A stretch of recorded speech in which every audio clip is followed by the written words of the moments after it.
Hello friends, आज के video में हम देखने वाले हैं फिक्शन और नॉन फिक्शन बुक में बेसिकली डिफरेंस क्या होता है। फिक्शन बुक की अगर हम लोग बात करें तो fiction books are the totally based on the images and the characters. ये बुक्स जो होती हैं वो इजी टू अंडरस्टैंड होती हैं। कोई भी आदमी इसको एक पढ़ के समझ सकता है क्योंकि इसमें एक रिदम दिखाई देता है। अगर हम बात करें बचपन की जो कहानियाँ हम लोग पढ़ते थे कछुए की, भालू की, तो वो सभी बुक्स जो होती हैं वो सभी बेस्ड थी किस पे? फिक्शन बुक पे। So fiction book is the totally based on the images and the characters।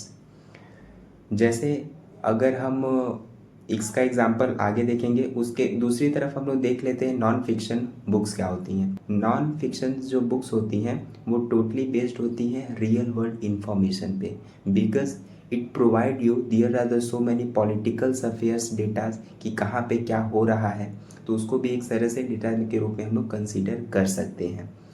फिर से नॉन फिक्शन बुक्स जो होती हैं वो आपको बहुत सारी इन्फॉर्मेशन देती हैं, तो आपको एक रिदम में उनको सरासर पढ़ते हुए नहीं जा सकते, क्योंकि आपको रुकना पड़ेगा, पॉज लेना पड़ेगा और ग्रेजुअली उसको अपने माइंड के अंदर इंसर्ट करना पड़ेगा।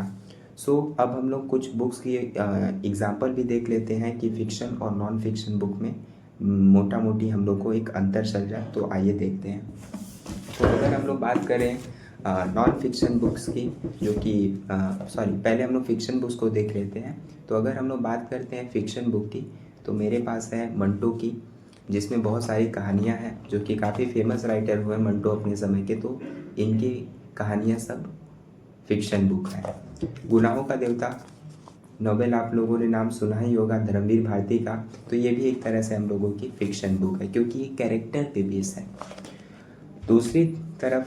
दूसरी तरफ अगर हम लोग देखते हैं नॉन फिक्शन बुक्स की, तो नॉन फिक्शन बुक्स में हम लोगों की आते हैं, एक उदाहरण दे रहे हैं आपको, एग्जाम्पल दे रहे हैं, वो है भारत का प्राचीन इतिहास, जो कि राम शरण शर्मा द्वारा लिखित है, जो कि काफ़ी फेमस बुक है। उसके बाद मनोरमा ईयर 2025 बुक्स जो है, तो इसमें भी बहुत सारे इंडेक्स है, जैसे में आर्टिफिशियल इंटेलिजेंस है, इसमें मतलब इस बुक में बहुत सारी इंफॉर्मेशन दी गई है, तो ये भी हम लोगों की एक तरह से नॉन फिक्शन बुक है। उसके बाद मध्यकालीन भारत एक सभ्यता का अध्ययन, तो ये भी हम लोगों का एक तरह से नॉन फिक्शन बुक है। तो ये था basically fiction and non fiction book में डिफरेंस। तो अगर आपको बुक पढ़ने के शौकीन हैं और अगर आप बुक पढ़ना चाहते हैं, तो सबसे पहले आपको फिक्शन बुक से शुरू करना चाहिए। तो मुझे लगता है कि आप लोग को फिक्शन और नॉन फिक्शन बुक के बीच में डिफरेंस करना आ गया होगा। फिक्शन बुक वो जो पंचतंत्र की कहानियाँ हम लोग पढ़ते थे बचपन, वो फिक्शन बुक्स हैं। नॉन फिक्शन बुक्स जो हम डेली मैगजीन पढ़ते हैं, न्यूज़पेपर कवर करते हैं, आर्टिकल्स कवर करते हैं, तो वो सभी नॉन फिक्शन बुक्स में के अंतर्गत आती हैं। तब तक के लिए अपना ध्यान रखें।